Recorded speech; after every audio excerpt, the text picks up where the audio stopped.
এখন আমরা 3 ডাইমেনশন থেকে একটা বিশাল সমুদ্রের সামনে দাঁড়িয়ে। একদিকে অশ্লীলতা আমাদের আখলাকের বিন্দু, একেবারে শেষ বিন্দু পর্যন্ত নিয়ে সমুদ্রে যাওয়ার পথে অশ্লীলতা। আমি ইয়াং ছেলেদেরকে, আমার বয়সে, আমার চেয়ে কম বয়সী যারা আছেন তাদেরকে বলবো, এটা আল্লাহর ওয়াস্তে, আমি জানি এটা অনেক কঠিন কাজ, কিন্তু আপনারা নিজেদেরকে হেফাজত করতে হবে। কেন হেফাজত করবেন? কারণ কিছুদিন পর আপনারা বিয়ে করবেন। আপনি যদি এভাবে অশ্লীলতার মধ্যে কন্টিনিউ করেন, আপনি বিবাহ পরবর্তী জীবনের মধ্যে আগুন জ্বলবে। সুতরাং আপনাকে আপনার পথ বেছে নিতে হবে।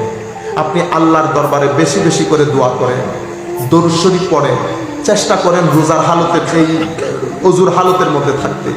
যেভাবে হোক প্রত্যেক সপ্তাহে চেষ্টা করবেন আপনি অশ্লীলতার রেঞ্জকে কমায় আনতে। আমি জানি এটা অনেক কঠিন কাজ, কিন্তু আপনাকে করতে হবে। কারণ একে তো আপনার কবরের জীবন, আর এক দুনিয়ার জীবন। এই 2 জীবনের সৌন্দর্যের জন্য নিজেকে অশ্লীলতা থেকে যথাসাধ্য চেষ্টা করেন।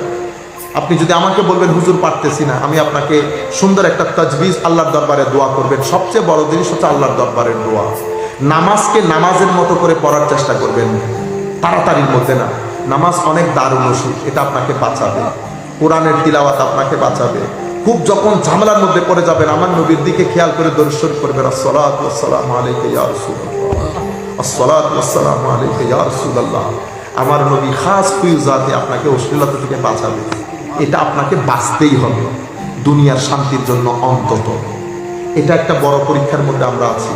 ফেসবুক ইউজ 10টার পর 11টার পর চেষ্টা করবেন না করার জন্য। কারণ আপনি যখন রাতে ফেসবুক দেখবেন, আপনার চোখ এবং আপনার মাথা আস্তে আস্তে আস্তে আস্তে অকার্যকর হয়ে যাবে। আপনি যখন 40 বছর 50 বছরে পদার্পণ করবেন, তখন আপনি মাথার ব্যথার কারণে ঘুমাইতে পারবেন না। আপনার চোখ আস্তে আস্তে দৃষ্টিশক্তি কমে কমে আসবে। এখন আপনারা কি করবেন? আপনারা বন্ধুদেরকে নিয়ে সমুদ্র দেখেন, একটু দূরে যান, আলাপ করেন, খেলাধুলা করেন। এই যে এখন ব্যাডমিন্টনের মৌসুম আসছে, ব্যাডমিন্টন খেলেন। কিছু এমন কাজ নিজেকে ব্যস্ত রাখেন, ইংরেজি শিখেন, আরবি শিখেন, কোরআনে পাক শিখেন। এগুলার মাধ্যমে নিজেদেরকে ব্যস্ত রাখেন। দ্বিতীয় যে কথা মনে রাখবেন, আপনি আল্লাহর বান্দা, নবীর উম্মত। আমাদের সৃষ্টির উদ্দেশ্য আলাদা, আমাদেরকে আলাদা হতে হবে। আপনি যখন আল্লাহর দরবারে দোয়া করবেন, আল্লাহ আপনার কাজ আপনার জন্য সহজ করে দেবে। যখন আপনার কবরের জীবন সুন্দর হবে, অবশ্যই আপনার দুনিয়ার জীবন সুখ এবং শান্তির হবে, হায়াতে তৈয়বা নসিব হবে। এটা একটা বিষয়। আরেকটা বিষয়, বড় সমস্যায় আমরা পড়ে গেছি ঈমানের ক্ষেত্রে, আকীদার ক্ষেত্রে। শানের সালতের বিয়াদবির বাজার গরম হয়েছে বিভিন্ন নাম দিয়ে। এটার ব্যাপারে অনেক সাবধান থাকবেন। আপনি যে দলই করেন না কেন, আমাদের এখানে অসংখ্য ভাই আছেন বিভিন্ন দল করেন, বিভিন্ন দল। অনেক ভাই আছেন জামাত ইসলাম করেন, কি করেন আপনারা করেন, কোনো অসুবিধা নাই। আমার ভাই যেই দলই মন চাই করেন।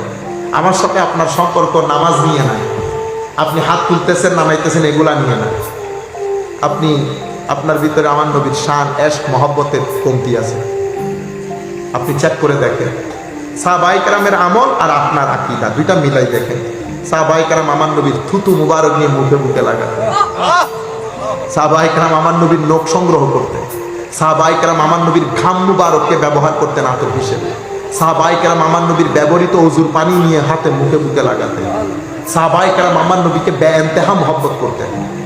এখন ঈমানের ক্ষেত্রে সবচেয়ে বড় কঠিন সমস্যার সম্মুখীন হয়ে গেছি আমরা। ঈমানের ক্ষেত্রে শানের সালতে এক বিয়াদবির বাজার গরম হয়েছে। আর বর্তমান যুগে সমস্ত সমস্যার সমাধান তাসাউফের মধ্যে আছে।